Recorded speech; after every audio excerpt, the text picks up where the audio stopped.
Cette capsule portera sur les différents types de supériorité numérique. Nous allons débuter par le parapluie. Pour ce type de supériorité numérique, on a un joueur. Le joueur 1 qui va se placer dans le haut de la zone. Le 2 et 3 qui vont se placer en haut des oreilles. Le 4 devant le filet. Et le joueur 5 à côté du filet pour récupérer les rondelles en bas de zone. On va essayer le plus possible de jouer la rondelle en haut de zone. Ce qui veut dire que le joueur 1 et 2, 3 vont former le triangle offensif. Ils se distribueront la rondelle juste à temps qu'un d'entre eux ait une ligne de tir. Le joueur 4 lui est responsable de voiler la vue du gardien et de prendre un retour s'il y a lieu, ainsi que de faire dévier la rondelle si possible. Si le joueur 5 est en possession de rondelle dans le bas de la zone, le joueur 4 lui va monter plus haut pour libérer une option de passe au joueur en possession de la rondelle. Le deuxième type de jeu de puissance abordé sera le 1-3-1. Le numéro 1 va encore être positionné dans le haut de la zone. Le numéro 2 et 3 vont aussi être en haut de zone, mais cette fois un peu plus bas. Le numéro 4 va se retrouver dans le centre de la zone offensive et le numéro 5 devant le filet. Le triangle offensif va encore une fois être situé dans le haut de la zone, alors que le joueur 1, 2, 3 et 4 vont distribuer la rondelle pour libérer un angle de tir. On va essayer le plus possible de libérer le joueur 4 parce que c'est le joueur le mieux placé dans le territoire offensif pour décrocher un tir dangereux.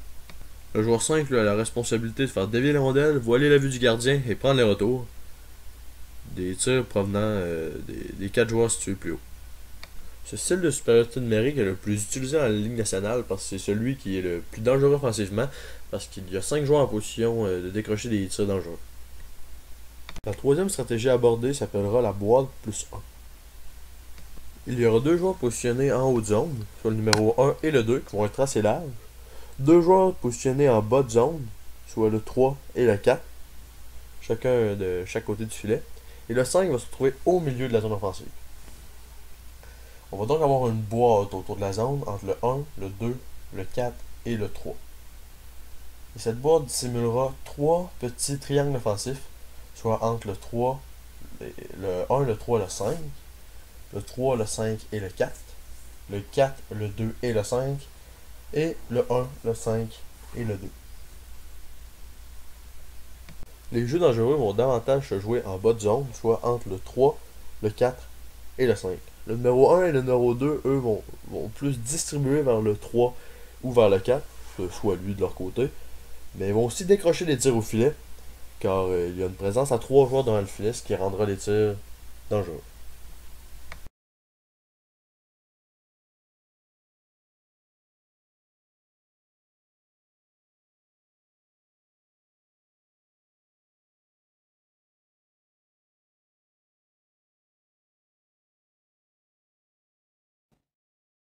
La boîte plus 1 permet une bonne récupération de rondelles en bas de zone, parce que 3 joueurs y sont situés, mais est cependant assez facile à couvrir, ce qui le rend peu utilisé.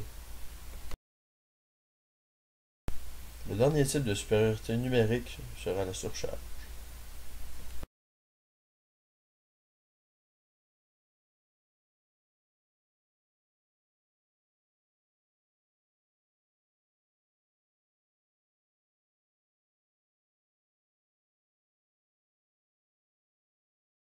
Comme dans la boîte plus 1, le numéro 1 et 2 vont être très hauts dans la zone et assez larges. Le numéro 3, lui, va se retrouver du côté de la rondelle, collé sur la bande. Le numéro 4 va se retrouver de l'autre côté, devant le filet. Et le numéro 5 va se retrouver en bas de zone, du côté de la rondelle. Le triangle offensif va se former entre le joueur numéro 1, 3 et 5. On va tenter le plus possible d'ouvrir la défensive adverse pour permettre au numéro 3 de rentrer dans le centre de la zone et décrocher un tir dangereux. Ou bien de faire une passe vers le numéro 4 qui va se situer de l'autre côté. Tant qu'à lui, le numéro 4 va se cacher derrière la défensive. On va essayer de lui glisser la rondelle. La défensive